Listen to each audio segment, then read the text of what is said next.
मित्रांनो, आजच्या व्हिडिओमध्ये मी फक्त 11 सोमवारमध्ये शिवलिंगची पूजा कशी करावी हे मी तुमच्याशी बोलणार आहे। शिवलिंगवर कोणती वस्तू अर्पित केली पाहिजे आणि कोणती एक वस्तू तुम्हाला शिवलिंगवरून शिवमंदिरातून घरी आणायची आहे, जेणेकरून घरातील सर्व त्रास दूर होऊ शकतात। आपल्याला कोणत्याही प्रकारची समस्या असो, कोणतीही मोठी समस्या आपल्या जीवनात आहे, पैशाचा अभाव, कर्जामुळे तुम्ही निराश आहात किंवा घरात बरेच मतभेद, वादविवाद आहेत। बरेच लोक टोमणे देतात की कुटुंबातील सदस्य आपापसात भांडत राहतात, कुटुंबात इतका मतभेद आहे की आपापसात संबंध बिघडत आहे। तर यासाठी हा उपाय आपल्यासाठी एखाद्या चमत्काराप्रमाणे कार्य करेल।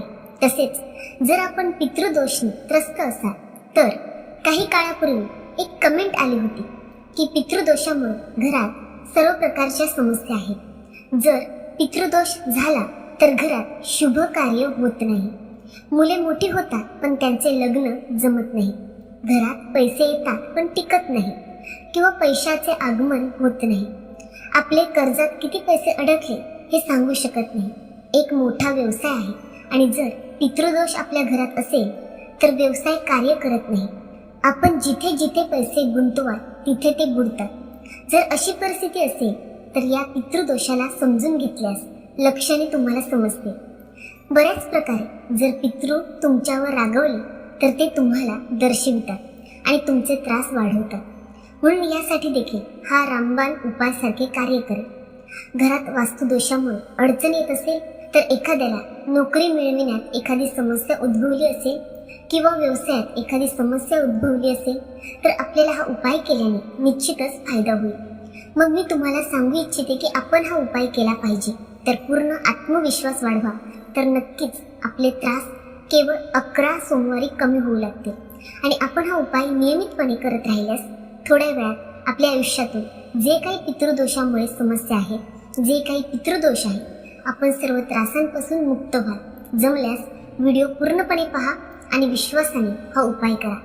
जर आपण हा उपाय पूर्ण आत्मविश्वासाने केला तर आपण निश्चितपणे आपले जीवन बदलू शकाल, कारण आज आपण महादेवाच्या आश्रयस्थानात जात आहोत, जो काळाचा काळ देखील आहे, जेव्हा आपण सर्व प्रकारच्या दुःखाचा नाश करणाऱ्या महादेवाच्या आश्रयस्थानावर पूर्ण विश्वास ठेवतो, तेव्हा ही जी काही आपली समस्या आहे ती त्यांच्यासाठी ते पेंढांसारखे आहे।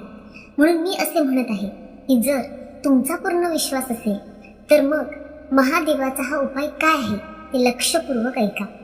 आपल्याला सोमवारी शिवमंदिरात जावे लागेल। मी तुम्हाला याआधीही सांगितले आहे की केवळ शिवमंदिरात जाऊन आपण हे उपाय करू शकता।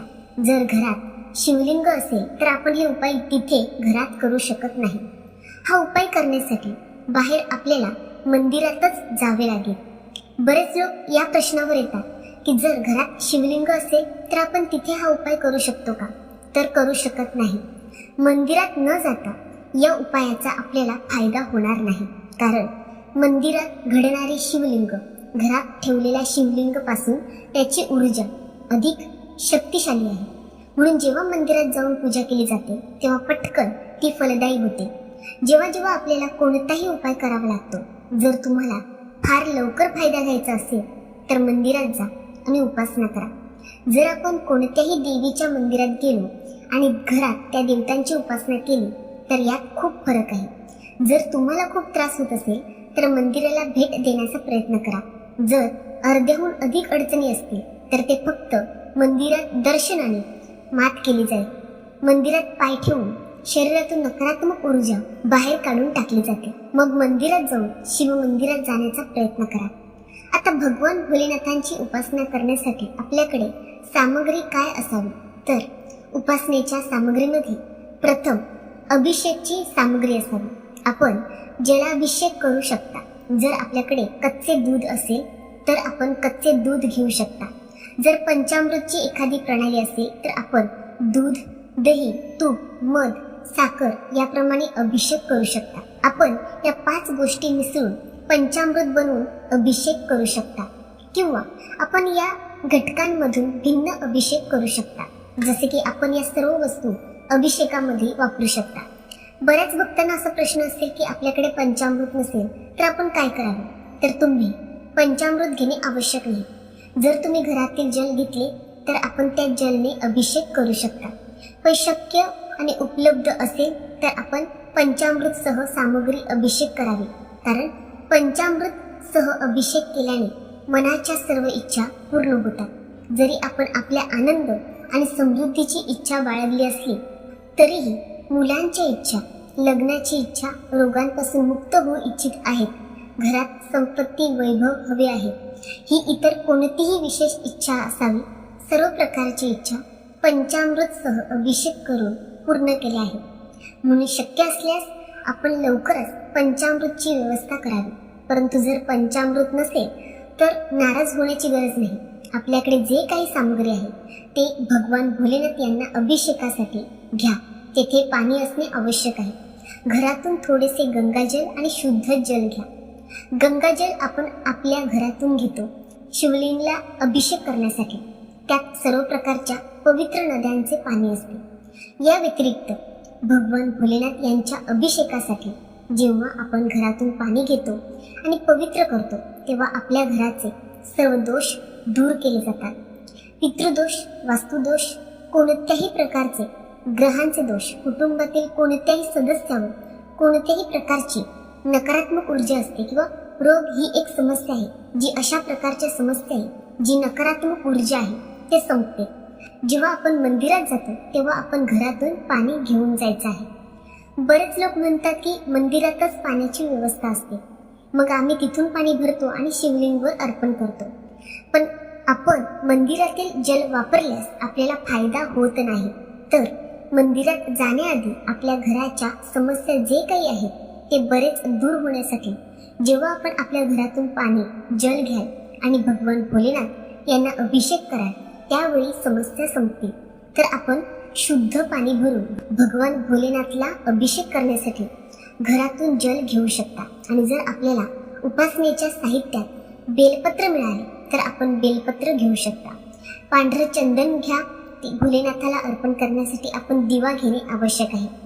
तिळाचं तेल घ्या किंवा शुद्ध तुपाचा दिवा लावा. कोणतेही फूल नाही तर आपल्याला पांढरे फूल आढळल्यास आपण ते घेणे आवश्यक आहे. आकड्याचे फूल सापडले, जर आपल्याला मंदार मिळालं असेल किंवा कोणत्याही पांढरे फूल सापडले तर आपण निश्चितपणे जे फूल उपलब्ध आहे ते अर्पण करा.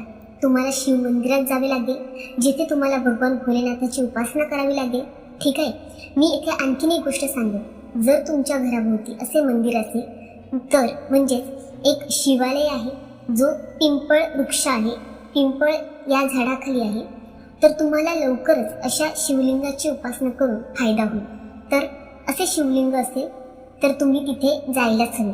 अन्यथा तुमच्या घराभोवती जे काही मंदिराची पूजा केली जाईल तर प्रथम भगवान भोलेनाथावर थोडेसे जल अर्पण करा, त्यानंतरच पंचामृत अर्पण करा आणि किंवा जे काही असेल ते भगवान भोलेनाथाला अभिषेक करण्यासाठी घ्या. त्या पदार्थासह पाण्याचे अभिषेक करा. त्यानंतर पुन्हा तुम्हाला भगवान भोलेनाथाला जल अर्पण करावं लागेल. पातळ धार बनवून या मंत्राचा जप करून आपण जल द्यावे आणि त्यानंतर आपण पांढरं चंदन लागू करावा. बेलपत्र अर्पण करा. भगवान भोलेनाथ यांच्या मंत्रांचा जप करून फुले आणि दिवा लावून घ्या. भोलेनाथाच्या पूजेमध्ये 108 च्या संख्येचे विशेष महत्त्व आहे. 108 च्या संख्येत जेव्हा आपण भगवान भोलेनाथाला काहीतरी अर्पण करतो तेव्हा भगवान भोलेनाथ नक्कीच त्याची इच्छा पूर्ण करतात. आपण त्यांची उपासना करत असाल, आपल्या जीवनाची कोणतीही समस्या आहे, जर आपण 108 आकड्याची फुले, 108 बेलपत्र, 108 धोत्रा फुले किंवा भगवान भोलेनाथवरील त्यांच्या प्रिय वस्तूंपैकी कोणतीही वस्तू अर्पण केली तर ते आपल्यासाठी खूप लाभदायक आहे. तर आपल्याकडे 108 नंबर असल्यास आपण कोणतीही सामग्री अर्पण करणे आवश्यक आहे. आता आपण जी वस्तू सहज मिळते त्याबद्दल आपण बोलू. प्रत्येकाच्या घरात तांदूळ आहे. आपल्या घरातील तांदूळ जे मुळीच तुटलेले नसावे अशा तांदळाची संख्या 108 या संख्येत मोजा. तुमच्या उजव्या हाताने एक तांदळाचे दाणे निवडा आणि भगवान भोलेनाथाला अर्पण करा. ओम नमः शिवाय या मंत्राचा जप करत एक तांदूळ तुम्हाला शिवलिंगावर अर्पण करायचा आहे. आपण कोणताही मंत्र करू शकता. मी हा साधा मंत्र सांगत आहे कारण या सर्वांसाठी हे सोपे आहे येथे परंतु जर तुम्हाला दुसरा मंत्र देखील जप करायचा असेल तर आपण त्या मंत्राद्वारे भगवान भोलेनाथाला अभिषेक करू शकता.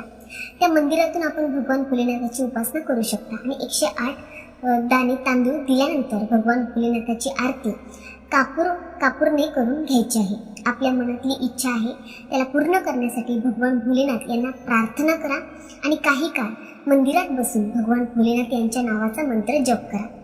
कोणतीही समस्या आहे, आपण कोणत्या प्रकारचे संकट जोडले आहे, सर्व प्रकारचे संकट भगवान भोलेनाथाच्या मंदिरात बसून सांगा आणि भगवान भोलेनाथ तुम्हाला मदत करतील. या समस्येपासून मुक्त होण्यासाठी फक्त मनापासून कार्य करा, तर ते पूर्ण करण्यासाठी भगवान भोलेनाथाला प्रार्थना करा. जेव्हा जेव्हा आपण भगवान भोलेनाथाच्या मंदिरात जातो, काही काळ मंदिरात बसले पाहिजे. आपण शांत मनाने बसून आपल्या मनात प्रार्थना करू शकता.